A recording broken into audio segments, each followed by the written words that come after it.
और वचन से ही हम लोग शुरू करेंगे। फिलिपियों की पत्री उसका दूसरा अध्याय और उसका 12 पद पढ़कर हम आज के बाइबल अध्ययन को शुरू करेंगे। फिलिपियों की पत्री उसका 2 अध्याय और उसका 12 पद।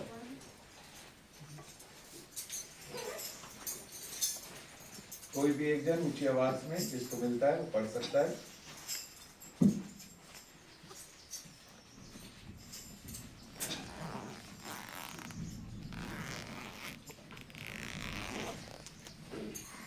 फिलिपियों 2:12 पढ़िए।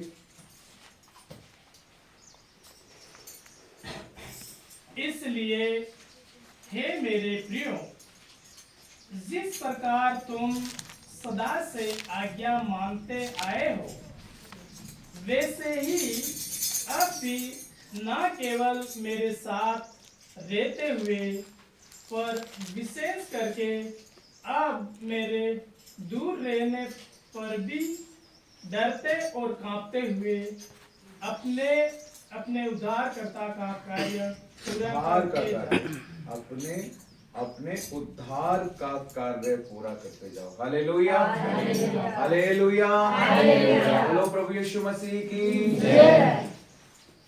परमेश्वर का वचन जीवित है, परमेश्वर का वचन सच्चा है, परमेश्वर का वचन सामर्थी है। जैसा बोला गया कि आदि में वचन था, वचन परमेश्वर के साथ था और वचन ही परमेश्वर। वचन देहधारी हुआ और हमारे बीच में आया। भजन संहिता 138 के दूसरे पद में लिखा है, परमेश्वर ने अपने बड़े नाम से भी अधिक महत्व अपने वचन को दिया है। आप जानते हैं क्यों परमेश्वर का नाम तो इतना महान है, जिस नाम से उद्धार है, जिस नाम से चंगाई है, जिस नाम से छुटकारा है, जिस नाम से लंगड़े चलते हैं, जिस नाम से गूंगे बोलते हैं और मुर्दे जीवित होते हैं। वचन में लिखा है कि उस नाम से भी ज्यादा महत्व परमेश्वर ने अपने नाम से भी ज्यादा महत्व अपने वचन को दिया है। हालेलुया। इसका मतलब परमेश्वर का जो वचन है वो बहुत ही सामर्थी है। आप लोग यहां देखिए, मेरी तरफ नीचे सिर झुकाकर मत बैठिए, सामने देखिए। यहां पर देखेंगे और गंभीरता से परमेश्वर के वचन को सुनेंगे तो आज आपको परमेश्वर अपने आत्मा के द्वारा भरने जा रहा है, आपको प्रकाशन देने जा रहा है। हालेलुया। मैंने टेलीविजन के माध्यम से 140 देशों में वर्ल्ड में प्रचार किया है और भारत के हर राज्य में मैं गया हूं। हजारों कलीसियाओं में जा चुका हूं, हजारों गीत लिख चुका हूं, हजारों आत्माओं को जीत चुका हूं। हालेलुया। एक बहुत बड़ी सेवा परमेश्वर ने दी है। अगर आज मैं आपके सामने हूं, यह आपके लिए बहुत बड़ी आशीष है और मेरे लिए बहुत बड़ी आशीष है कि मैं अपने परिवार के कुछ और लोगों से आज मिल पा रहा हूं। हालेलुया। लेकिन परमेश्वर के वचन को बहुत ही ध्यान से सुनना है। अगर कोई भी गड़बड़ करता हुआ मुझे नजर आएगा तो मैं उसको वहीं पर खड़ा कर दूंगा। फिर अगला 1 घंटे आपको खड़े होकर वचन सुनना पड़ेगा। इसलिए बहुत ध्यान से, बिना कोई डिस्ट्रैक्शन के पूरा ध्यान अपना यहां मेरी तरफ, यहां देखिए मेरी तरफ, इधर आपको देखना है जहां पर मैं हूं और ध्यान से रिसीव करना है। विश्वास सुनने से, रोमियो की पत्री 10 अध्याय के 17 पद में लिखा है, विश्वास सुनने से और सुनना मसीह के वचन के द्वारा होता है। हालेलुया। एक बात जो आपको बताई जा रही है वो एकदम सटीक और खरी बात आपको बताई जाएगी। एक खरा उपदेश आपको दिया जाएगा। हालांकि मैंने मास्टर इन थियोलॉजी किया हुआ है, 5 साल का बाइबल कॉलेज किया हुआ है, अभी मैं डॉक्टरेट कर रहा हूँ, PhD। बाइबल का बहुत अच्छा ज्ञान परमेश्वर के अनुग्रह से है। पूरी बाइबल मुंह जुबानी आपको सुना सकता हूँ। हालेलुया। लेकिन महिमा उस परमेश्वर की जो हमें ज्ञान देता है। हालेलुया। तो बहुत ध्यान से परमेश्वर के वचन को सुनना है और समझना है कि परमेश्वर आज अपने वचन के द्वारा हमें क्या समझाना चाहता है। एक बहुत ही क्या कहना चाहिए, गोल्डन टाइम आपके लिए, एक गोल्डन पीरियड आपके लिए है। अगर आज आपने रिसीव कर लिया, आप उकाबों की नाई उड़ेंगे, हालेलुया, और शैतान के छक्के छुड़ाएंगे, हालेलुया, परमेश्वर के वचन के द्वारा, आमीन। देखिए यहां पर क्या परमेश्वर का वचन कहता है, इसलिए हे मेरे प्रियो, जिस प्रकार तुम सदा से आज्ञा मानते आए हो, वैसे ही अब भी ना केवल मेरे साथ रहते हुए, पर विशेष करके मेरे दूर रहने पर भी डरते और कांपते हुए अपने अपने उद्धार का कार्य पूरा करते जाओ। हालेलुया। बोलो अपना अपना, बोलिए ना। आपको समझ में आ रहा है? जिसको नहीं समझ में आ रहा, ट्रांसलेशन की जरूरत है क्या? नहीं, आपको समझ में आ रहा है तो आपका रिस्पांस चाहिए मेरे को, आपकी तरफ से रिस्पांस आना चाहिए, प्रतिक्रिया आनी चाहिए कि हाँ, आपसे जो पूछा जा रहा है आपको उसका जवाब देना है। आपको समझ में आ रहा है? जिसको आधा समझ में आ रहा है एक हाथ उठा के दिखाए, जिसको पूरा समझ में आ रहा है दोनों हाथ उठा के दिखाए। नहीं समझ में आ रहा? आपको समझ में आ रहा है मैं क्या बोल रहा हूं? आ रहा है तो हाथ उठा के क्यों नहीं दिखा रहे? हाथ उठा के दिखाओ अगर समझ में आ रहा है तो। आपको समझ नहीं आ रहा? आ रहा है तो हाथ उठाओ। ये कोई मजाक वाली बात नहीं है। परमेश्वर कोई ठट्टों में नहीं उड़ाया जाता है। वचन कोई मजाक की बात नहीं है। जो आपसे बोला जा रहा है उसको करो। अगर आप परमेश्वर की महिमा नहीं करोगे, परमेश्वर पत्थरों से भी अपनी महिमा लेना जानता है। परमेश्वर हमें इस्तेमाल करना चाहता है। हालेलुया। परमेश्वर हमें यूज करना चाहता है अपनी महिमा के लिए, अपने जलाल के लिए, अपने कार्य के लिए, उद्धार का कार्य। बोलिए उद्धार का कार्य। आवाज नहीं आ रही मेरे को। आज ऐसे नहीं छोड़ा जाएगा आपको, आपको बोलना पड़ेगा। बोलो उद्धार का कार्य। हाँ, पहले से थोड़ा सा सुधार आ गया है, जाते जाते पूरा सुधार के जाऊंगा। हालेलुया। देखिए उद्धार का कार्य, बोलो उद्धार का कार्य। और जोर से बोलिए ना, डर रहे हैं क्या किसी से बोलने? बोलिए उद्धार का कार्य। हाँ, उद्धार। किस किस का उद्धार हुआ है? किस किस को मुक्ति मिली है? किस किस को यीशु मसीह ने पापों से छुड़ाया है? किस किस को उद्धार मिला है? हाँ? लिखा है अपना अपना उद्धार का कार्य पूरा करते जाओ। मुझे प्रभु यीशु मसीह ने मेरा उद्धार किया है, आपका उद्धार किया है। मेरा उद्धार का काम मुझे पूरा करना है, आपका उद्धार का काम आपको पूरा करना है। वचन में लिखा है सब लोगों को अपना अपना उद्धार का काम पूरा करते जाना है। उद्धार पाना कोई एक बार की बात नहीं है कि यीशु मसीह तू मेरा प्रभु है, मैंने तुझे अपने दिल में जगह दे दी, बस काम खत्म, मिल गया अनंत जीवन, हो गई स्वर्ग जाने की टिकट कंफर्म। नहीं, ऐसा बिल्कुल भी नहीं है। वचन में क्या लिखा है? वचन में लिखा है अपने उद्धार के कार्य को हमें पूरा करना है। अपने अपने उद्धार के कार्य को पूरा करते जाओ। आप देखो, लोग यीशु मसीह के ऊपर विश्वास करते हैं लेकिन फिर भी दुष्ट आत्माएं उनके अंदर होती हैं। लोग यीशु मसीह के ऊपर विश्वास करते हैं, अन्य अन्य भाषाएं बोलते हैं, लेकिन फिर भी गालियां मुंह से निकालते हैं। फिर भी गरीबी है, फिर भी श्राप है, फिर भी बीमारियां हैं, फिर भी घर में कलेश है। यीशु मसीह पर विश्वास करने के बावजूद क्यों? क्योंकि उद्धार नहीं हुआ पूरा। उद्धार का कार्य पूरा करते जाओ, इसको हमको पूरा करना है। ये नहीं लिखा कि मैं तुम्हारे उद्धार का कार्य पूरा करता जाऊंगा। परमेश्वर तो पूरा उद्धार कर चुका है। यीशु मसीह को जो करना था वो यीशु मसीह क्रूस के ऊपर आज से 2023 साल पहले हम सबके लिए पूरा कर चुका है। यीशु मसीह ने क्रूस पर कहा पूरा हुआ, मैंने अपना काम पूरा कर दिया। लेकिन अब वचन बताता है यीशु मसीह ने तो अपना काम पूरा कर दिया, अब आपको और मुझे और हर विश्वासी को अपने उद्धार के काम को पूरा करना है। हालेलुया, हालेलुया, हाथ उठा के बोलो जोर से हालेलुया। तो एक हाथ है तो एक ही उठाओ, अगर दो हाथ है तो दोनों उठाओ। दोनों हाथ उठा के बोलो हालेलुया। मजा नहीं आ रहा, दिल्ली तक आवाज जानी चाहिए, मेरी पत्नी तक, मेरे बच्चों तक, मेरे मम्मी पापा तक आवाज जानी चाहिए। इतनी तेज बोलो हालेलुया, बोलो हालेलुया। अभी कैसे तेज आया, पहले क्यों नहीं आ रहा था? कि क्या हुआ अचानक, कि पहले तो धीमा था अब अचानक से तेज हो गया? हाँ, ये अपने आप से आना चाहिए। अगर आप मुंह खोलोगे परमेश्वर आपके मुंह को भर देगा। Hallelujah, hallelujah, hallelujah. यही हुआ पेंतीकोस्त के दिन। पवित्र आत्मा ने लोगों को बोलने की सामर्थ्य दी और वे अन्य अन्य भाषा बोलने लगे।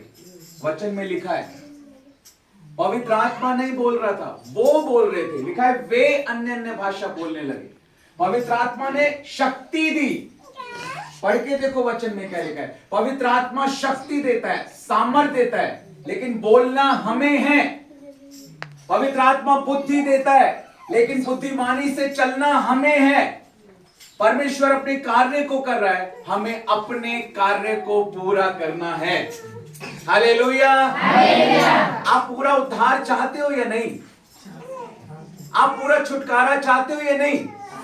या वही मुर्गी वाला जीवन, कूद कूद के आगे बढ़ रहे हैं? हाँ, यीशु मसीह पे विश्वास कर लिया, दुष्ट आत्माएं भी हैं, गरीबी भी है, बेरोजगारी भी है, कलेश भी है, बीमारियां भी हैं, परेशानियां भी हैं, और मुर्गी की तरह बस बढ़ते जा रहे हैं, बढ़ते जा रहे हैं। कभी प्रभु आएगा तो इन दुखों से हमें छुड़ाएगा? नहीं, प्रभु तो आ चुका और तुम्हें दुखों से छुड़ाने का काम भी पूरा कर चुका।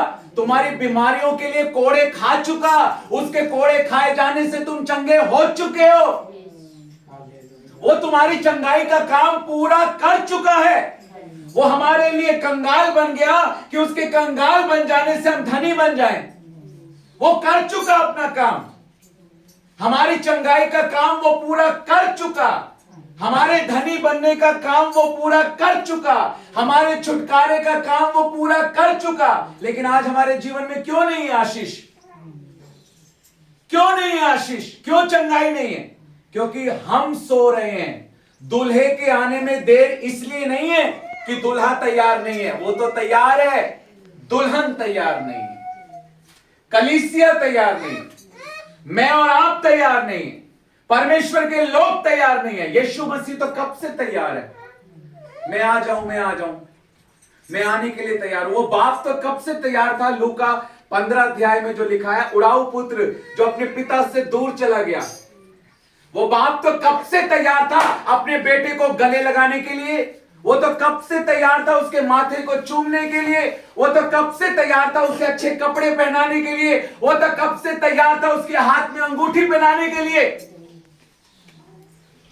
वो तो छत पे रोज घूमा करता था, क्या पता आज मेरा बेटा वापस आ जाए। यहां देखो, क्या पता आज मेरा बेटा वापस आ जाए। वो तो कब से इंतजार में था। देर बेटे ने की, बाप ने नहीं। देर बेटे ने की, आज भी देर दुल्हन कर रही है, इसलिए दूल्हे के आने में देर है। देखो कितना प्यार करता है हमारा परमेश्वर हमसे, क्योंकि उसे पता है कि शायद ये मन फिरा लें, शायद ये समझ जाए मेरे प्यार को, मेरे वचन को। कोई आ जाए इनको वचन सिखाने के लिए, वचन के भेदों को बताने के लिए। हालेलुया। वो हर एक को मन फिराने का अवसर देने वाला परमेश्वर है। वो हमसे प्यार करने वाला परमेश्वर है। इसलिए यदि आज आप पवित्र आत्मा के शब्द को सुने तो अपने मनों को कठोर ना करें। आज सीरियस होना है। हालेलुया। आज गंभीर होना है। हालेलुया। आज परमेश्वर के वचन को ध्यान से समझना है। हालेलुया। और आज निर्णय लेना है, आज डिसाइड करना है। अभी आप गीत गा रहे थे ना, यीशु के पीछे मैं चलने लगा। एक दिन आपने डिसाइड किया कि मैं यीशु मसीह के पीछे चलूंगा। जो मत्ती रचित सुसमाचार 4 अध्याय 17 पद में यीशु मसीह ने जब अपनी सेवकाई को शुरू किया और प्रचार करना प्रारंभ किया, तो सबसे पहले यीशु मसीह ने कहा, मन फिराओ क्योंकि स्वर्ग का राज्य निकट आ गया। मन फिराओ के लिए ग्रीक भाषा में वहां पर जो शब्द इस्तेमाल हुआ है, क्योंकि नया नियम इब्रानी भाषा में लिखा गया था, पुराना नियम यूनानी भाषा में लिखा गया। मुझे 11 से 13 भाषाएं आती हैं जिसमें मैंने पूरी बाइबल को स्टडी किया हुआ है। जो मूल भाषा थी, जिसमें ग्रीक भाषा में जो सबसे पहले लिखा गया, यूनानी भाषा में नया नियम, वहां पर एक शब्द इस्तेमाल हुआ है मत्ती रचित सुसमाचार के 4 अध्याय के 17 पद के अंदर, मेटोनोया। मन फिराओ के लिए एक शब्द इस्तेमाल हुआ है, मेटोनोया, मूल भाषा का। उसका अर्थ क्या है?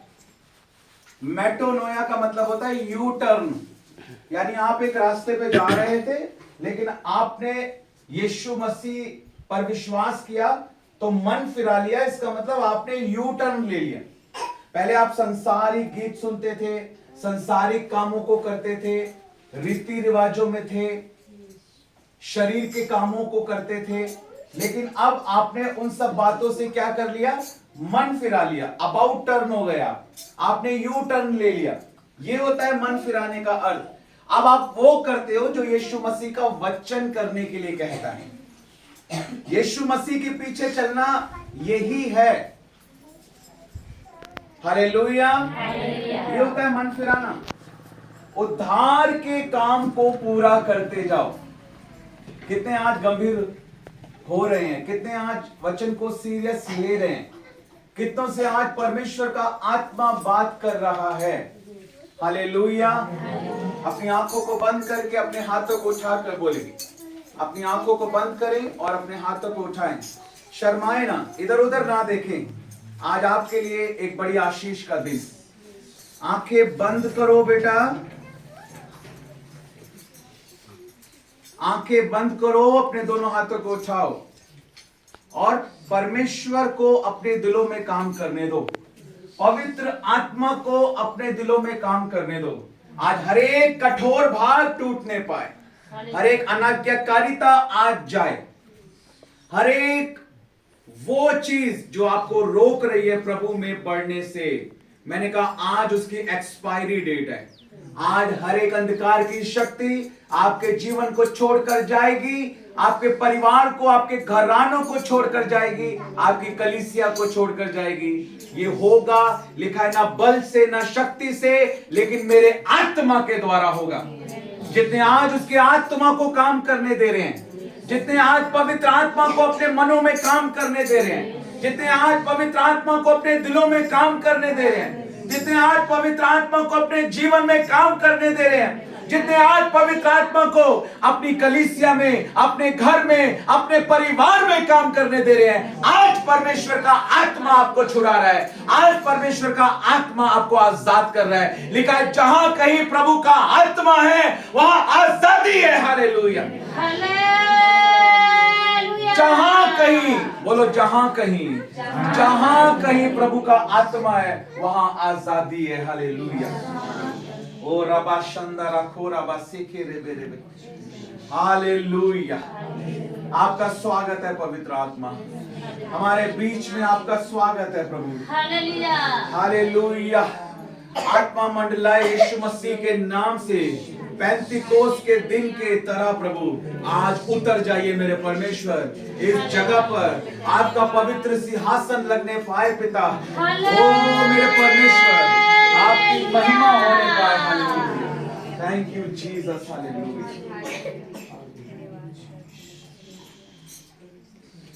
यहाँ पर वचन में हमने इस बात को पढ़ा कि अपने अपने उद्धार के कार्य को पूरा करते जाओ। हालेलुया। हाथ नीचे करेंगे और ध्यान से वचन को हम लोग सुनेंगे।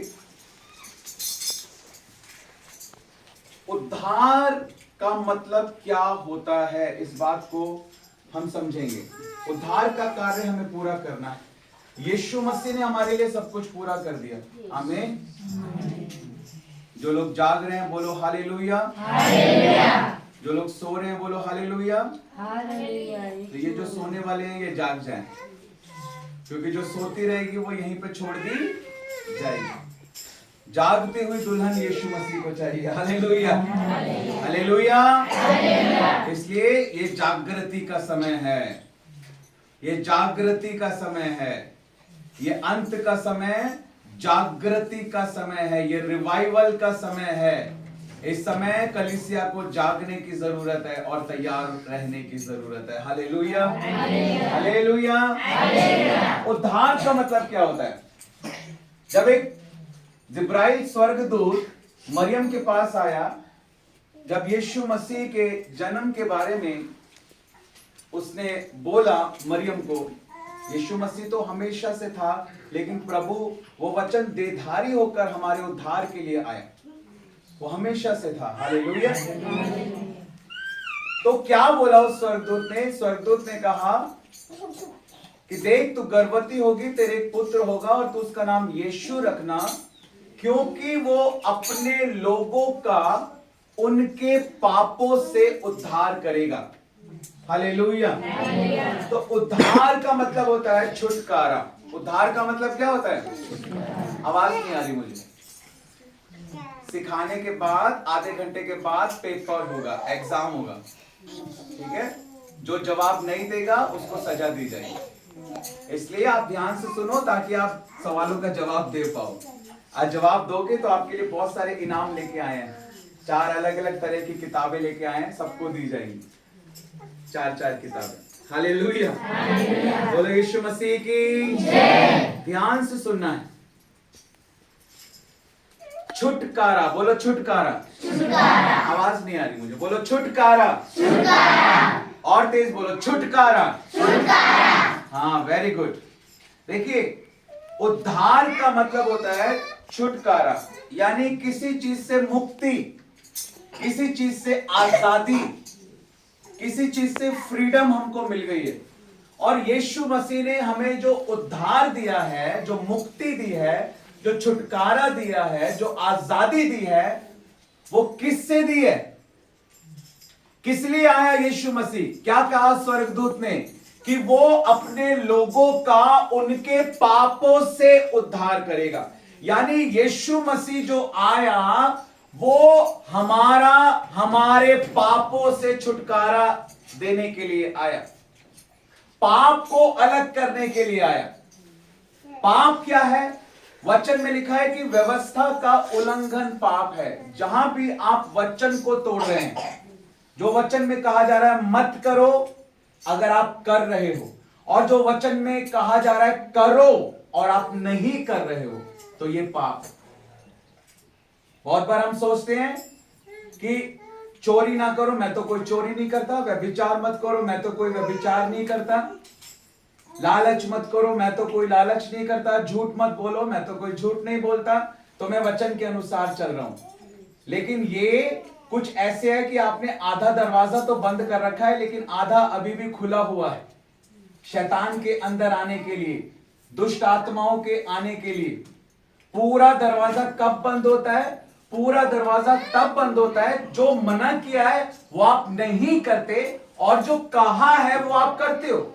सुसमाचार सुनाओ, प्रार्थना करो, उपवास रखो, संगति करो, बीमारों के ऊपर हाथ रखो, उन्हें चंगा करो, नई नई भाषाओं को बोलो, भविष्यवाणी करो, आत्मा से परिपूर्ण हो जाओ, अपनी बुलाहट को पूरा करो। ये भी तो कहा है करने के लिए। हम कई बार सोचते हैं आज्ञाएं केवल वो हैं, जो मना किया है हम नहीं करते। नहीं, ऐसा नहीं। जो मना किया है मत करो वो तो हमें नहीं करना, और जो कहा है करो वो हमें करना है। अगर मैं आपसे कहता हूं खड़े हो जाओ और आप नहीं खड़े होते, इसका मतलब आप मेरी बात को नहीं मान रहे। ऐसे प्रभु यीशु मसीह ने कहा जाओ सुसमाचार सुनाओ। क्या हम जाते हैं? मेरे लिए नया गीत गाओ। क्या हम नया गीत लिखते हैं प्रभु के लिए? नया गीत गाते हैं? बीमारों को चंगा करो, उनके लिए प्रार्थना करो, नई नई भाषाओं को बोलो, अपनी बुलाहट को पूरा करो। बुलाहट तो पूरी तब होगी जब हमें पता होगा कि हमारी बुलाहट है क्या। हम एक भविष्यवक्ता हैं या प्रेरित हैं, या हम एक सुसमाचार प्रचारक हैं, एक आराधक हैं, एक प्रार्थना योद्धा हैं। हमारी बुलाहट क्या है? जब तक हमें अपनी बुलाहट ही नहीं पता तो हम उससे पूरा कैसे करेंगे? ये सारी बातें भी तो हमें पूरी करनी है। आत्मा से परिपूर्ण हो जाओ, तो आत्मा से हमें परिपूर्ण होना है, ये आज्ञा है। यहोवा के लिए नया गीत गाओ, इसका मतलब यहोवा के लिए हमें नया गीत गाना है। हालेलुया। तब वचन पूरा होता है। आप समझ रहे हैं पाप क्या है? व्यवस्था का उल्लंघन पाप है। आज्ञा को ना मानना पाप है। आज्ञा को तोड़ना पाप है। हालेलुया। कौन सी बड़ी बात थी? परमेश्वर ने कहा था कि तू इस पेड़ का फल ना खाना, लेकिन उस एक आज्ञा के तोड़ने के कारण पाप आ गया। आज्ञा उल्लंघन के कारण, इसलिए पाप पाप है, ऐसा नहीं है। कोई भी एक डूबता हुआ व्यक्ति दूसरे डूबते हुए व्यक्ति को नहीं बचा सकता। एक पापी कभी एक पापी को नहीं बचा सकता। हमें केवल पवित्र प्रभु यीशु मसीह ही बचा सकता है, क्योंकि वही एक ऐसा व्यक्ति हुआ जिसने अपने जीवन में कभी कोई पाप नहीं किया। इसलिए वो ही हमें इन पापों से आजाद कर सकता है। जिन गलतियों को हम करते हैं, जिन आज्ञाओं को हम तोड़ते हैं, जो पाप की मजदूरी मृत्यु है, जो सजा हमें मिलनी चाहिए, वो हमारी जगह पर, जो सजा हमें मिलनी चाहिए वो हमारी जगह पर प्रभु यीशु मसीह ने ली। Hallelujah, hallelujah. आप समझ रहे हैं मैं आपको क्या समझाना चाहता हूं? हालेलुया।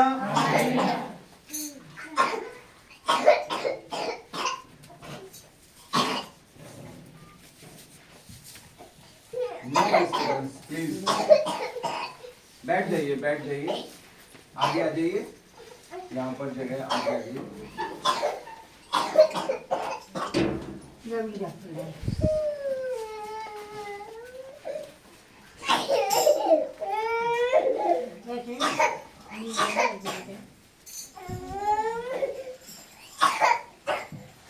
जो बच्चा परेशान हो रहा है उसको बाहर ले जाइए। एक व्यक्ति को भी उसको बाहर ले जाओ।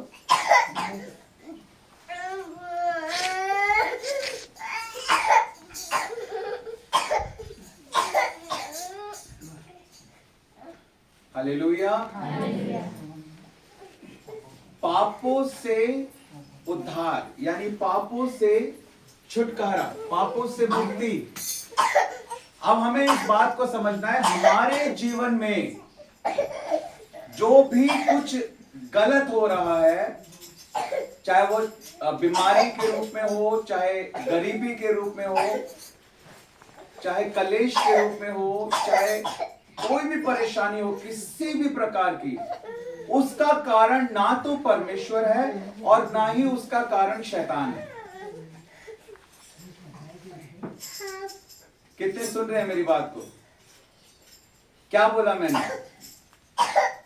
हमारे जीवन में अगर कुछ भी गलत है, कुछ भी परेशानी है, चाहे बीमारी के रूप में, चाहे गरीबी के रूप में, चाहे रिश्ते खराब हैं, चाहे बेरोजगारी है, चाहे संतान की आशीष नहीं है, या कुछ भी लड़ाई झगड़ा, दुष्ट आत्मा, या कोई भी परेशानी, कोई भी श्राप अगर हमारे जीवन में है, तो एक बात समझनी है, उसका कारण ना तो परमेश्वर है और ना ही उसका कारण शैतान है।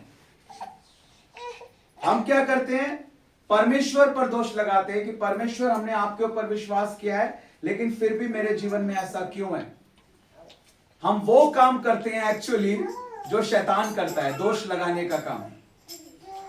हम शैतान वाली नौकरी करने लगते हैं जब हम दोष लगाने वाली श्रेणी में आ जाते हैं, क्योंकि दोष लगाना शैतान का काम। और हम परमेश्वर पर दोष लगाते हैं, बल्कि परमेश्वर तो भला परमेश्वर है, वो कभी किसी का बुरा चाहता ही नहीं है। उसने तो अपने बेटे को कुर्बान किया हमारे लिए ताकि हम पाप से आजाद हो जाएं। हालेलुया। और दूसरी बात, इन सब समस्याओं का कारण शैतान भी नहीं है। हम कहते हैं शैतान ऐसा कर रहा है, शैतान वैसा कर रहा है, शैतान सता रहा है, दुष्ट आत्मा सता रही है। हम ऐसी बातें करते हैं कि शैतान ने ऐसा कर दिया या दुष्ट ने ऐसा कर दिया, लेकिन मेरी बात को समझना, जो वचन में क्या लिखा है। वचन में लिखा है याकूब के घराने पर कोई जादू मंत्र नहीं चलता। अगर आपके ऊपर चल रहा है तो उसमें कमी आपकी है। अगर मेरे ऊपर कोई जादू टोना चल रहा है तो उसमें कमी मेरी है कि वो मेरे ऊपर चल ही क्यों रहा है, क्योंकि वचन में लिखा है कि परमेश्वर के लोगों के ऊपर कोई जादू टोना चलता ही नहीं। इसका मतलब अभी तक हम परमेश्वर के लोग बने ही नहीं है, अभी हमारे अंदर कमी है। प्रार्थना की, उपवास की, संगति की, आज्ञाकारिता की, अपनी बुलाहट को पहचानने की, वचन को पूरा करने की, हमें अपने आप को देखने की जरूरत है। अपने आप को, लिखा है यदि तुम अपने आप को जांचते तो दंड ना पाते। आज हर विश्वासी को अपने आप को जांचने की जरूरत है। शैतान की वजह से कुछ नहीं हो रहा। वचन में साफ साफ लिखा है शैतान को अवसर मत दो। अगर दोगे उसे मौका तो मारेगा वो चौका। अगर आप शैतान को मौका दोगे वो जरूर चौका मारेगा। अगर आप उसे मौका दोगे फिल्मी गाने सुनने के द्वारा, अपने मुंह से गालियां देने के द्वारा, तो वो आपके जीवन में काम करेगा। आप उसको मौका दोगे वचन को तोड़ने के द्वारा, वो आपके जीवन में कार्य करेगा। क्यों? क्योंकि आप वचन को तोड़कर आप उसे अपने जीवन में कार्य करने का मौका दे रहे हो, नहीं तो वो कुछ नहीं कर सकता। शैतान जो है, वचन में लिखा है कि शैतान हमारे पांव के नीचे है। यीशु मसीह ने क्रूस के ऊपर अंधकार की शक्तियों को हरा दिया, शैतान का खुल्लम खुल्ला तमाशा बनाया और उसे हमारे पैरों के नीचे कर दिया। और रोमियो की पत्री 16 अध्याय 20 पद में लिखा है शांति का परमेश्वर शीघ्र ही शैतान को तुम्हारे पांव से कुचलवाएगा। अब जिसको हमें कुचलना है, अगर उसे हम सिर पे बैठाएंगे तो वो डांस करेगा। और उसे मौका कैसे मिलता है? वचन को तोड़ने के द्वारा। जो मना किया है अगर हम वो करते हैं, और जो करने के लिए कहा है अगर हम नहीं करते हैं, तो शैतान को मौका मिलता है। और जैसे उसे मिलता है चांस, वो करता है हमारी लाइफ में डांस। हालेलुया। इसलिए don't give any chance to demons. अंधकार की शक्तियों को बहुत सारे लोग आज्ञाओं को तोड़कर, वचन को ना मानकर अपने दरवाजों को खोलते हैं, दुष्ट आत्माओं के पैर पकड़ते हैं, दुष्ट आत्माओं को हार पहनाते हैं और दुष्ट आत्माओं को कुर्सियों पे बैठाते हैं और अपने घरों में स्वागत करते हैं। और फिर पास्टर से आके दुआ कराते हैं, पास्टर जी प्रार्थना करो, दुष्ट आत्मा परेशान कर रही है। स्वागत तो तुमने ही किया था उसका, हार तो तुमने ही पहनाया था उसे, वचन को ना मान के। हालेलुया। जब तक हम सुधरेंगे नहीं, जब तक हमारे अंदर सुधार नहीं आएगा, जब तक हम वचन की आज्ञाकारी नहीं बनेंगे, तब तक पूरा छुटकारा नहीं हो सकता है। पूरा छुटकारा केवल परमेश्वर के वचन पर चलने के द्वारा ही हो सकता है। परमेश्वर अपने वचन के अनुसार हमारे जीवन में कार्य करता है। कोई आपके लिए कितनी दुआ करे, साल में 365 दिन आपके लिए उपवास रखे, लेकिन अगर आपके मुंह का अंगीकार यह है कि मैं चंगा नहीं हो सकता, तो आप कभी भी चंगे होंगे ही नहीं, क्योंकि आप खुद अपने मुंह से बोल रहे हैं कि मैं चंगा नहीं हो सकता।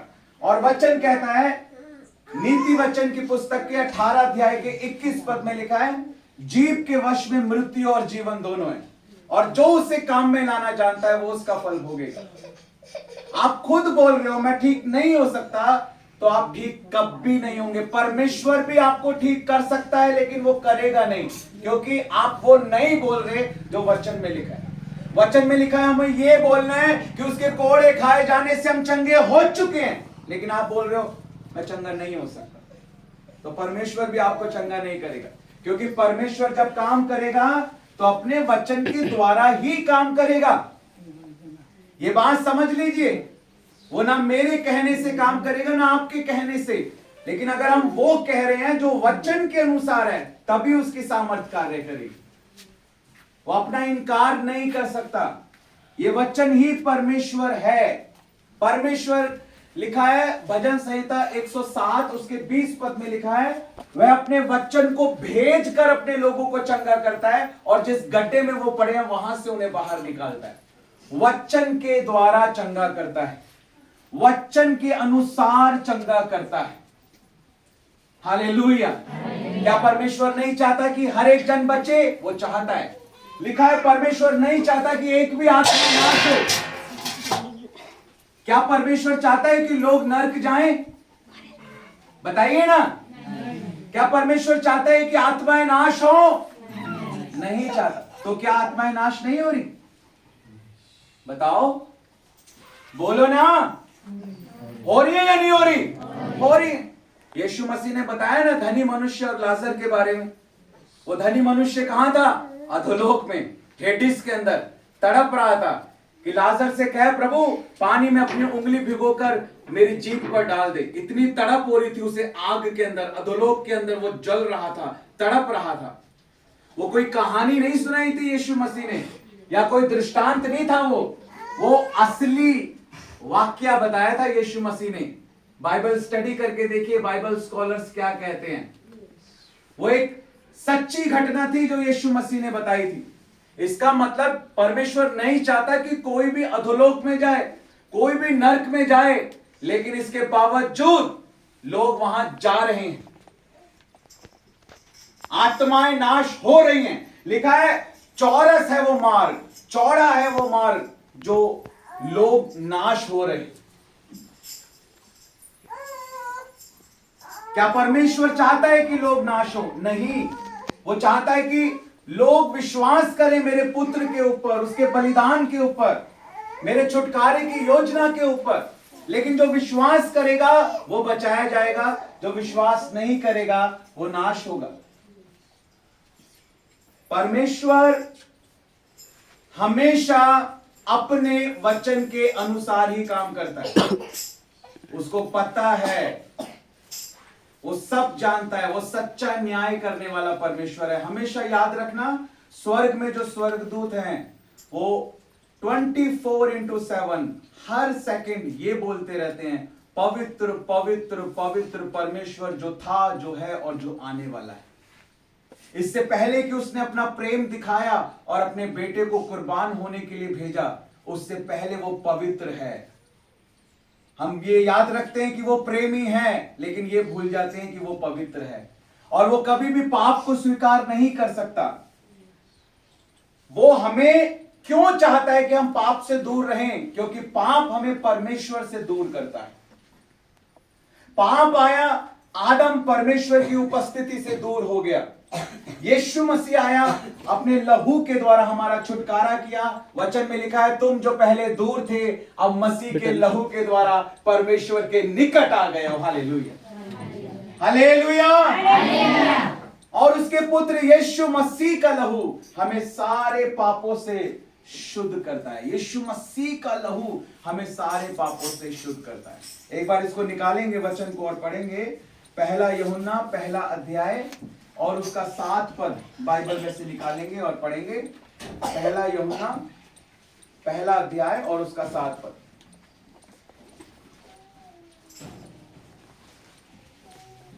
अब आपने सब कुछ समझ लिया है। अब आप कह रहे हैं नहीं, मेरा पूरा छुटकारा मुझे चाहिए। अब आपको मैं फाइनली बता रहा हूं कि हमें करना क्या है। अब यीशु मसीह तो हमारे लिए सब कुछ पूरा कर चुका। हमें वचन पर चलना है, आज्ञाओं को मानना है। और वचन को तो हम तभी वचन को पूरा कर पाएंगे जब सबसे पहले हमें पता होगा कि वचन में लिखा क्या है। आमीन, हालेलुया। हालेलुया। अगर आपको आज्ञा ही नहीं पता कि आज्ञा क्या है तो आप मानोगे कैसे? आप समझ रहे हो? जब आपको आज्ञा पता होगी तभी तो आप आज्ञा को पूरा कर सकते हो। हालेलुया। हालेलुया। इसलिए वचन को पढ़ना, वचन को मनन करना, वचन के प्रकाशनों को अपनी लाइफ में लेना, वचन को सीखना, उस पर हमें मन लगाना है, तभी हमारे जीवन में छुटकारा आ सकता है। वचन के द्वारा ही परमेश्वर कार्य करता है। अगर वचन नहीं है तो आपकी प्रार्थनाएं इस छत से ऊपर नहीं जाएंगी। अगर आपकी प्रार्थनाएं वचन के अनुसार हैं तभी वो स्वर्ग तक पहुंचेंगी। आप समझ रहे हैं? अगर आपकी आराधना वचन के अनुसार है तभी वो सही है। अगर आपका जीवन वचन के अनुसार है तभी वो सही है। अगर आपका सुसमाचार सुनाना वचन के अनुसार है तभी वो सही है। अगर कोई भी ऐसी चीज जो वचन के अनुसार नहीं है, इसका मतलब वो सही नहीं। हालेलुया। क्या लिखा है यहां पर, पढ़ेंगे एक बार। पर यदि हाँ जैसा वहाँ ज्योति में है हाँ वैसे ही हम भी ज्योति में चले हम्म। तो एक दूसरे से सहभागिता रखते हैं तो एक दूसरे से सहभागिता रखते हैं और उसके पुत्र यीशु का और उसके पुत्र यीशु का लहू हमें सब पापों से शुद्ध करता है। हमें सब पापों से शुद्ध करता है। देखिए, पाप हमें परमेश्वर से दूर करता है। यीशु मसीह ने अपना लहू बहाया हमारे पापों को धोने के लिए, ताकि हम पवित्र हो जाएं और हम परमेश्वर के निकट आ जाएं।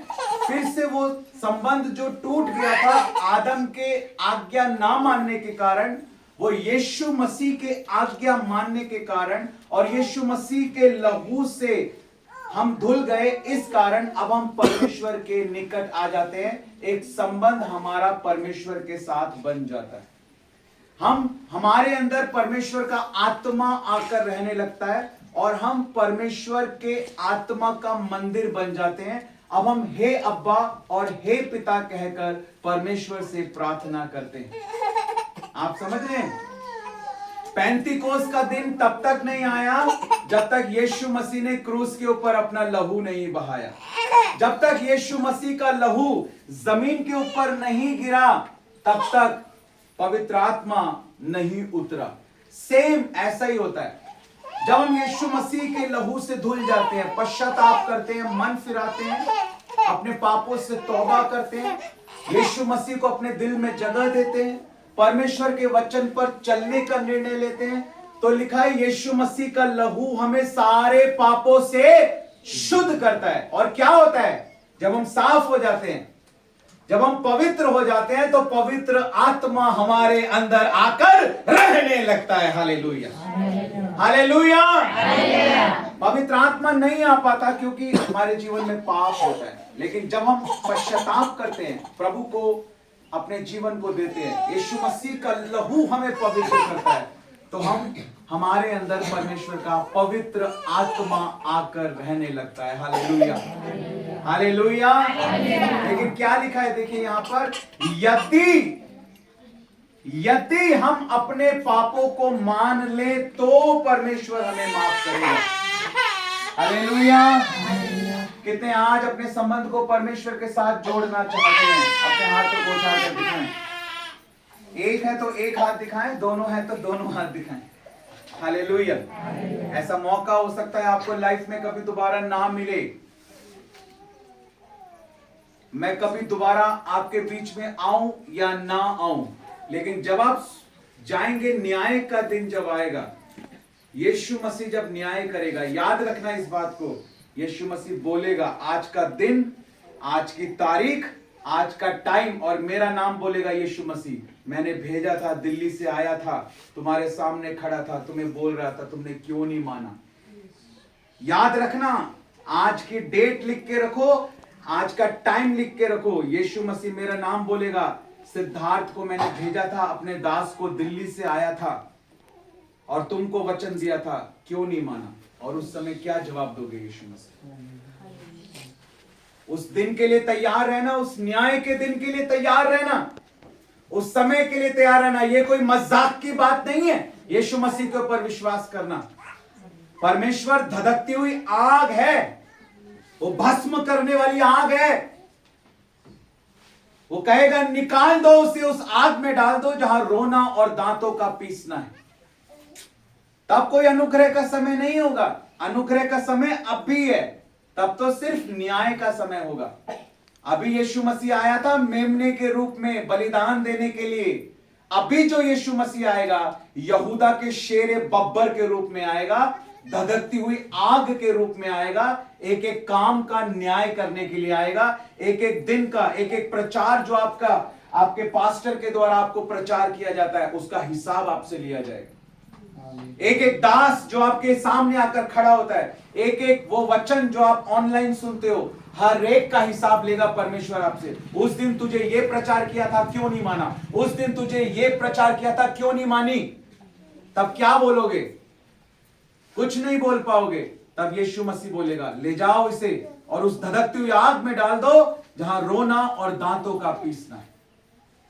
और एक बार जो उस आग में गया वहां से कोई एग्जिट नहीं है। वहां तब आप माफी नहीं मांग सकते, नहीं नहीं आप मुझे माफ कर दो। तब आंसू बहाने का कोई फायदा नहीं, तब चिल्लाने का कोई फायदा नहीं। तब केवल रोना है। 1 साल, 10 साल, 100 साल, 1000 साल, 10,000 साल, हमेशा हमेशा सिर्फ तड़पना ही है। उस तड़प का उसका कोई अंत नहीं है, उस दर्द का कोई अंत नहीं होगा। फिर वो हमेशा हमेशा के लिए होगा।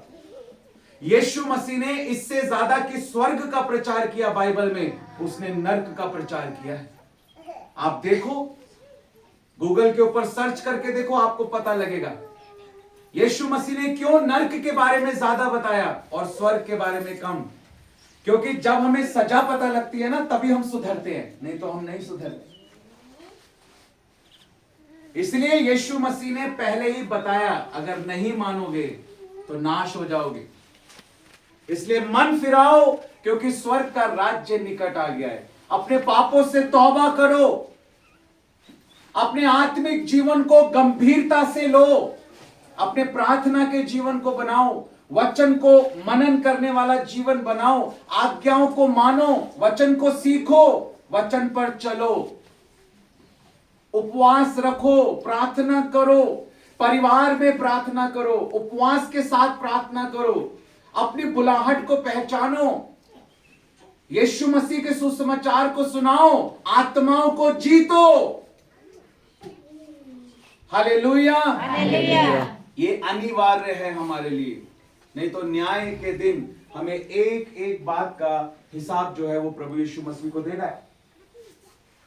मैं आपको बताना चाहता हूं, स्वर्ग जाने से पहले ना एक और चीज है। जब आप प्रकाशित वाक्य उसका 20 अध्याय पढ़ेंगे तो वहां पर 1000 वर्ष के राज्य के बारे में लिखा है।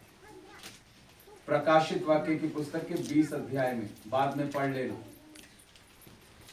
स्वर्ग में एंट्री होने से पहले 1000 वर्ष का राज्य है इस पृथ्वी के ऊपर, इस पृथ्वी के ऊपर जहां हम रहते हैं।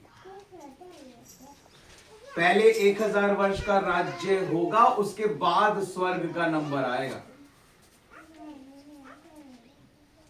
जो 7 पर्व है ना, फसह का पर्व, आखमीरी रोटी का पर्व, पहली उपज का पर्व, पैंतीकोस का पर्व, तुरियां फूके जाने का पर्व, प्रायश्चित के दिन का पर्व और झोपड़ियों का पर्व यानी तंबुओं का पर्व, ये सब बाइबल में जितनी भविष्यवाणी है वो सारी पूरी हो रही हैं। एक एक वचन पूरा हो रहा है। अब पैंतीकोस का पर्व चल रहा है जब से पवित्र आत्मा उतरा, और अब तुर्री फूकी जाएगी, आखिरी नरसिंगा फूका जाएगा, कलीसिया को उठा लिया जाएगा। 2 लोग चक्की पीस रहे होंगे, एक को उठा लिया जाएगा और एक को छोड़ दिया जाएगा। 2 लोग खेत के अंदर हल जोत रहे होंगे, एक को उठा लिया जाएगा और एक को छोड़ दिया जाएगा। होगा वो भी विश्वासी जिसको छोड़ेंगे और होगा वो भी विश्वासी जो उठा लिया जाएगा। दोनों में अंतर क्या है? एक आज्ञा मानने वाला है, एक आज्ञा नहीं मानने वाला है, यही अंतर है। वो जो 10 कुंवारियां जो यीशु मसीह ने बताया, वो 10 की 10 ही कुंवारी थी, कोई शादीशुदा नहीं थी उसमें से। कुंवारी 10 की 10 ही थी, लेकिन गई कितनी? दूल्हे के साथ 5, और 5 के लिए यीशु मसीह ने दरवाजा बंद कर दिया। वो चिल्लाती रही लेकिन दरवाजा नहीं खुला। इसीलिए आज हमें जागने की जरूरत है। हालेलुया। आज अनुग्रह का समय है, अभी भी समय है, इससे पहले कि कलीसिया को उठा लिया जाए, और ये बहुत जल्दी होने जा रहा है। हमें वचन को सीखने में मन लगाना है, वचन को पढ़ने में मन लगाना है, आज्ञाओं को मानना है। हालेलुया। और आगे बढ़ना है, वो करना है जिसको करने के लिए परमेश्वर ने हमें चुना है और बुलाया है। हमें शैतान के द्वारा सताए जाने के लिए यीशु मसीह ने नहीं चुना, बल्कि शैतान को सताने के लिए चुना है। लेकिन आज सब उल्टा हो रहा है। जिसको शैतान को सताना चाहिए, आज शैतान उसको सता रहा है, उसको जिसके अंदर वही शक्ति है जो यीशु मसीह के अंदर थी। यीशु मसीह ने कहा, मैं अपना आत्मा तुम्हें देता हूं। वही पवित्र आत्मा यीशु मसीह के अंदर था। जब यीशु मसीह गया एक जगह जिसके अंदर हजारों दुष्ट आत्माएं थी, यीशु मसीह के पैरों में आके गिर गया। तू हमें क्यों सताता है? समय से पहले हमें नाश करने क्यों आया? दुष्ट आत्मा यीशु मसीह से कह रही है कि तू हमें क्यों सताता है। लेकिन आज कलीसिया में आकर लोग क्या कहते हैं? पास्टर जी प्रार्थना करो, दुष्ट आत्मा बड़ा सताता है। वही शक्ति यीशु मसीह के अंदर थी और वही आज हमारे अंदर है, वही पवित्र आत्मा जिसका हम मंदिर हैं। और क्या हो रहा है? हमें शैतान को सताना चाहिए, लेकिन शैतान हमें सता रहा है। हमें पता नहीं कि हमारे अंदर यीशु मसीह का आत्मा है, हमारे अंदर वो आत्मा है जिससे पूरी सृष्टि की रचना हुई है। हम कितने शक्तिशाली लोग हैं, कोई कमी नहीं है किसी। मेरे अंदर कोई और पवित्र आत्मा नहीं है और आपके अंदर कोई और पवित्र आत्मा नहीं है, और पास्टर बेनी हिन के अंदर कोई और पवित्र आत्मा नहीं है। एक ही आत्मा है, एक ही परमेश्वर है, एक ही आत्मा है। वही उनके अंदर है, वही मेरे अंदर है, वही आपके अंदर है। लेकिन क्या हो रहा है? मैंने अपनी आंखों के सामने मुर्दों को जीवित होते हुए देखा है, लंगड़ों को चलते हुए देखा है, गूंगों को बोलते हुए देखा है, हजारों दुष्ट आत्माओं को निकलते हुए देखा है अपनी सेवकाई में मैंने। लेकिन बेनी हिन सर की जब मीटिंग हुई मुंबई में, उन्होंने कहा आज परमेश्वर यहां पर जितने लोग व्हीलचेयर के ऊपर आए उन सब पर अनुग्रह करेगा और आप सब लोग चलने लगेंगे। आपको पता है जब प्रार्थना हुई, उन्होंने कहा हमारे पास गवाही लेने का समय नहीं है। और जब प्रार्थना की गई और जब प्रार्थना सभा खत्म हुई और वॉलंटियर्स ने व्हीलचेयर को काउंट किया कि कितनी कुर्सियां यहां पर हैं जिसके ऊपर लंगड़े बैठकर आए थे। आपको विश्वास नहीं होगा, ये सच बात है, 18,000 से ज्यादा व्हीलचेयर उस ग्राउंड के अंदर। एक प्रार्थना में 18,000 से ज्यादा लंगड़े चलने लगे। वही आत्मा उनके अंदर है, वही आपके अंदर है। अंतर क्या है? अंतर मैं दूसरी सभा में बताऊंगा जहां मैं जा रहा हूं। हालेलुया। कि अंतर क्या है? आत्मा तो वही है।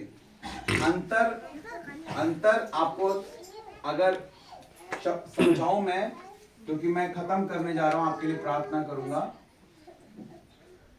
अंतर एक ही है, आत्मा वही है, लेकिन फर्क सिर्फ ये है, किसी के अंदर बह रहा है, किसी के अंदर रुका हुआ है। किसी के अंदर ज्यादा बह रहा है, किसी के अंदर कम बह रहा है। आज्ञा मानने वालों के अंदर बहता है। परमेश्वर को आप प्रसन्न कर सकते हो, आत्मा को आप दुखी कर सकते हो, आत्मा को आप बुझा सकते हो, आत्मा को आप शोकित कर सकते हो। जब आप आज्ञाओं को तोड़ते हो, वो आत्मा है तो अंदर, लेकिन वो बुझ जाता है, उसकी अगुवाई नहीं होती, वो बहता नहीं, सामर्थ्य नहीं होती जीवन में। और बिना सामर्थ्य के एक विश्वासी का जीवन पता है कैसा है? बिना सामर्थ्य के एक विश्वासी का जीवन ऐसा है जैसे एक बाइक बिना पेट्रोल के। किसी काम की नहीं। आज ऐसे ही विश्वासी है, यीशु मसीह पे विश्वास कर लिया, बस शोरूम से बाइक खरीदी और घर में खड़ी कर दी, लेकिन पेट्रोल नहीं डाला, सामर्थ्य नहीं, पावर नहीं। बिना सामर्थ्य के ऐसा ही है जीवन, जैसे एक बाइक बिना पेट्रोल के है। कोई काम आएगी वो बाइक, उसे हमें ही धक्का मार के ले जाना पड़ेगा। हम इसलिए लाए ताकि वो हमें लेके जाए, लेकिन पेट्रोल नहीं डालेंगे तो हमें उसे लेके जाना पड़ेगा। इसलिए सामर्थ्य चाहिए। वचन में लिखा है परमेश्वर का राज्य बातों में नहीं है, परमेश्वर का राज्य सामर्थ्य में है। यीशु मसीह ने सिर्फ प्रचार नहीं किया इस दुनिया में, जब वो आए उन्होंने सामर्थ्य के कामों को भी किया।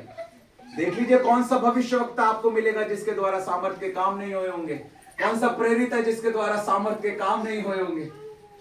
प्रभु ने कहा जो काम मैं करता हूं वो तुम भी करोगे, बल्कि उससे भी बड़े बड़े कामों को करोगे, क्योंकि जो मेरे अंदर है वो मैं तुम्हारे ऊपर उंडेल रहा हूं। अब तुम्हारे अंदर है वो, मैं अपने आत्मा के द्वारा तुम्हारे साथ भी हूं और तुम्हारे अंदर भी हूं। उसे बहने दो। हालेलुया। आज्ञाओं को मानो, वचन को सीखो, आज्ञाओं को मानो। जितना आप जिस व्यक्ति की बात को मानेंगे उतना ज्यादा वो आपके निकट आएगा और उतना ज्यादा आपके अंदर वो बहेगा, उतनी ज्यादा पेट्रोल आएगा, उतना ज्यादा आप भरोगे, परिपूर्ण होगे, पावर आएगी, सामर्थ आएगी और आप दाऊद के समान कहोगे तूने मेरे सिर पर तेल मला है और मेरा कटोरा उमड़ रहा है। Hallelujah, hallelujah.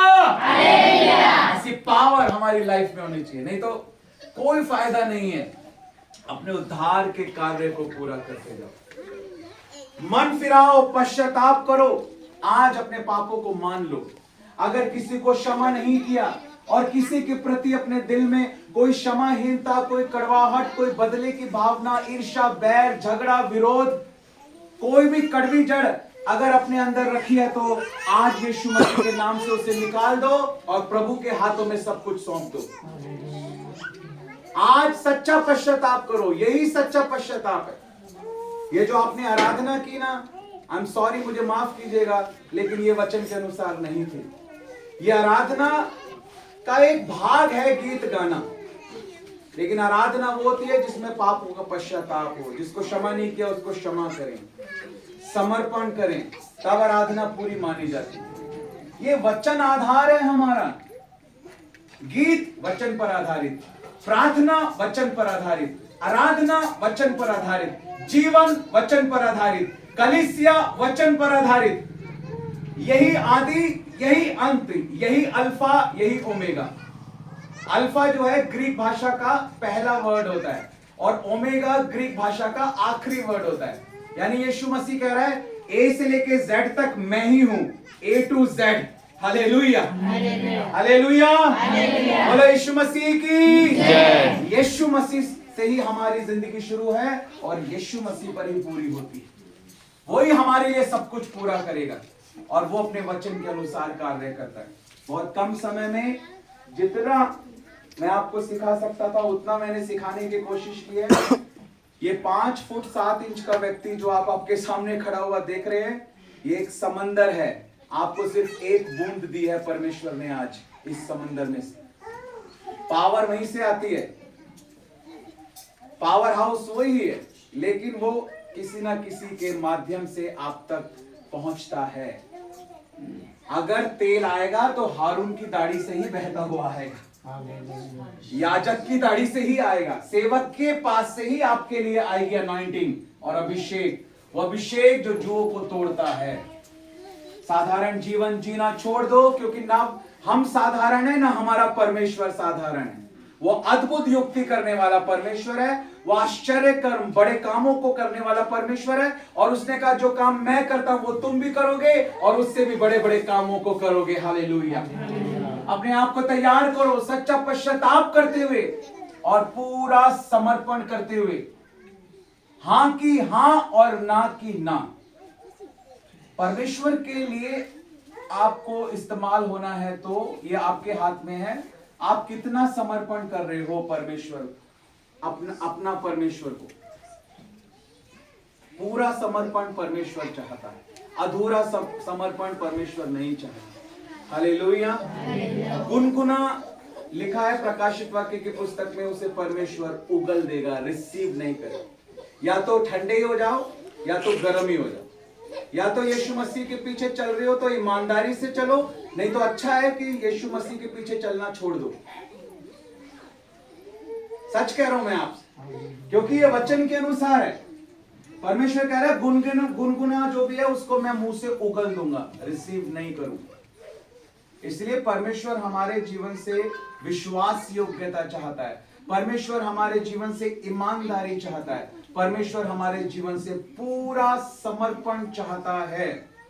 पूरा समर्पण, हाँ की हाँ और ना की ना। प्रभु आपने कहा नहीं करना तो नहीं करना, प्रभु आपने कहा करना है तो करना है। अपनी हर कमाई का हर 10वां अंश हर महीने आपके भवन में लाना है तो लाना है।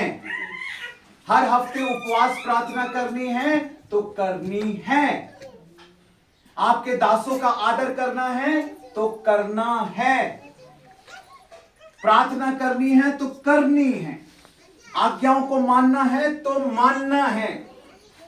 आप सारी आज्ञाओं को मानते हैं लेकिन एक को नहीं मानते, तो एक छेद आपने खुला रखा है सांप के लिए, और सांप को चोरी करने के लिए एक छेद काफी है, एंट्री करने के लिए एक छेद काफी। इसलिए आज्ञाओं को मानो तो सारी आज्ञाओं को मानो, ताकि शैतान को कोई भी मौका हमारे जीवन में काम करने का ना मिले। हालेलुया। पूरा समर्पण परमेश्वर हमसे चाहता है। हम अपनी आंखों को बंद करेंगे। हमने आज ये वचन जो सुना है इस पर हम मनन करेंगे, घुटनों पर बैठेंगे और अपनी आंखों को बंद करेंगे। जो वचन हमने सुना है कुछ देर इसको हम स्मरण करेंगे, अपनी आंखों को सब बंद कर लेंगे। यदि आपकी आंखें खुली होंगी अगले 5 से 7 मिनट, तो जो आपके साथ होगा उसके जिम्मेदार आप खुद होंगे। इसलिए आप कोई भी अपनी आंखों को मत खोलना,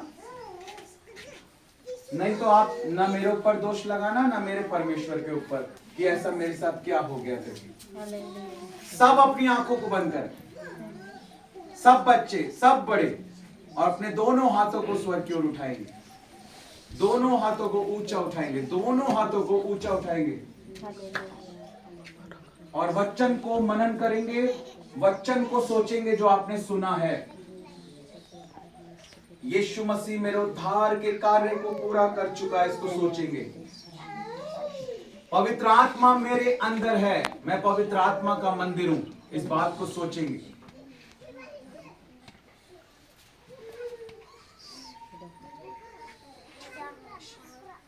मुझे अपने उद्धार के कार्य को कैसे पूरा करना है, इस बात को सोचें।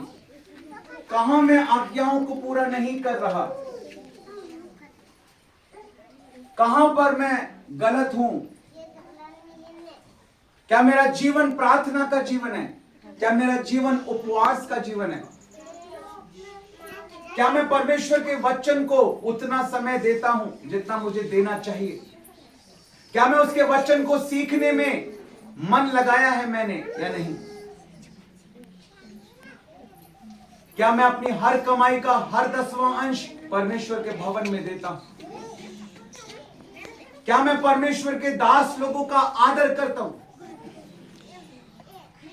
क्या मैं परमेश्वर की सारी आज्ञाओं को मानता हूं? वो आत्मा आपके अंदर है। हालेलुया।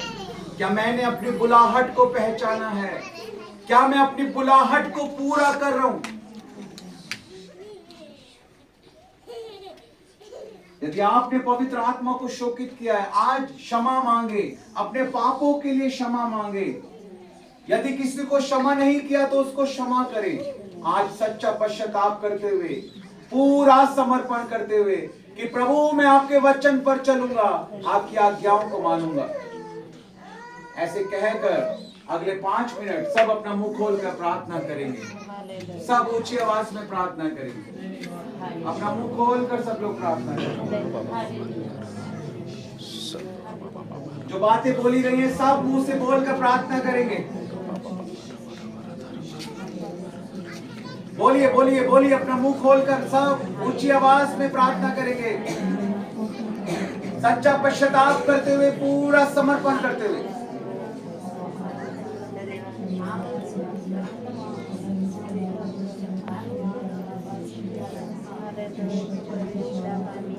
ऊंची आवाज में, आंसुओं के साथ, टूटे हुए हृदय के साथ, सच्चे पश्चाताप के साथ, पूरे समर्पण के साथ वचन पर चलने का निर्णय लें। परमेश्वर का आत्मा हमारी मदद करेगा। परमेश्वर का आत्मा आपकी मदद कर रहा है। परमेश्वर का आत्मा आपकी मदद कर रहा है। हर एक को क्षमा करने के लिए परमेश्वर का आत्मा आपकी मदद कर रहा है। सच्चा पश्चाताप करने के लिए परमेश्वर का आत्मा आपकी मदद कर रहा है। पूरा समर्पण करने के लिए परमेश्वर का आत्मा आपकी मदद कर रहा है। वचन पर चलने के लिए आज निर्णय लें, आज डिसाइड करें, आज निर्णय लें।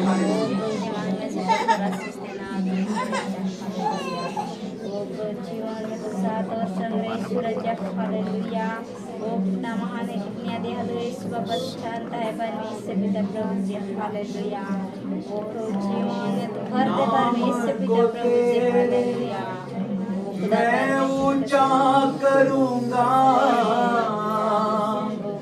मर्जी को तेरी मैं पूरा करूंगा। नाम को तेरे मैं ऊंचा करूंगा, मर्जी को तेरी मैं पूरा करूंगा। ना लौटूंगा, मैं ना लौटूंगा तेरी राहों से, मैं ना लौटूंगा, ना लौटूंगा, मैं ना लौटूंगा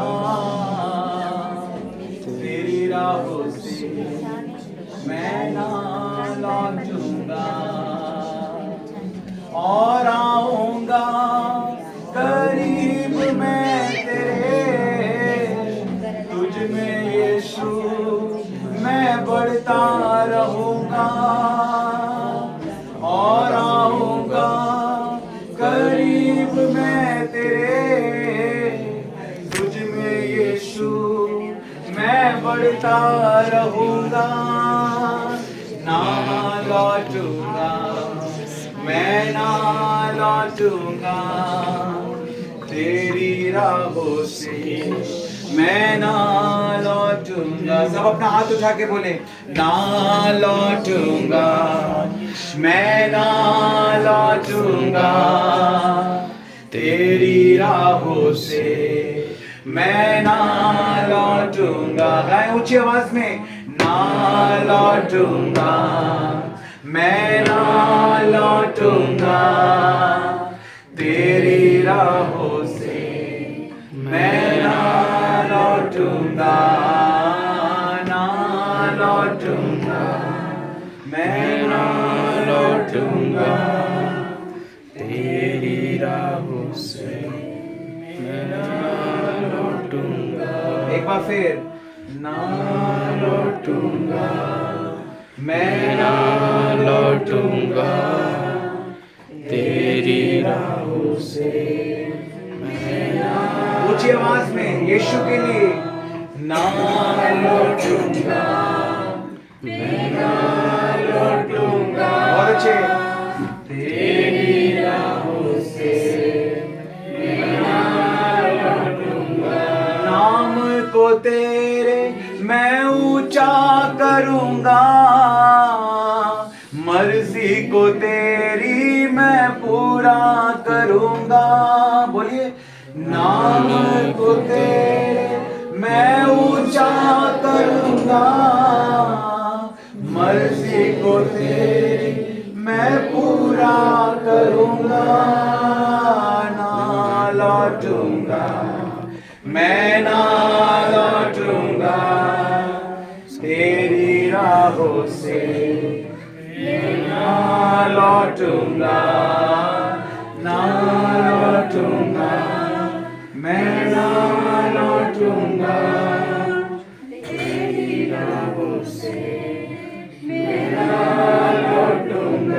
पिता, हम आपका धन्यवाद करते हैं हर एक के लिए, आशीष मांगते हैं प्रभु। आपने अपने आत्मा के द्वारा कार्य किया, हम आपका धन्यवाद करते हैं। सारी महिमा हम आपको देते हैं। अगले 2 मिनट हम लोग शांत रहेंगे और प्रभु की आवाज को सुनने की हम कोशिश करेंगे। बिल्कुल हर एक जन शांत रहकर कि परमेश्वर हमसे क्या बात करना चाहता है, हम शांत रहेंगे।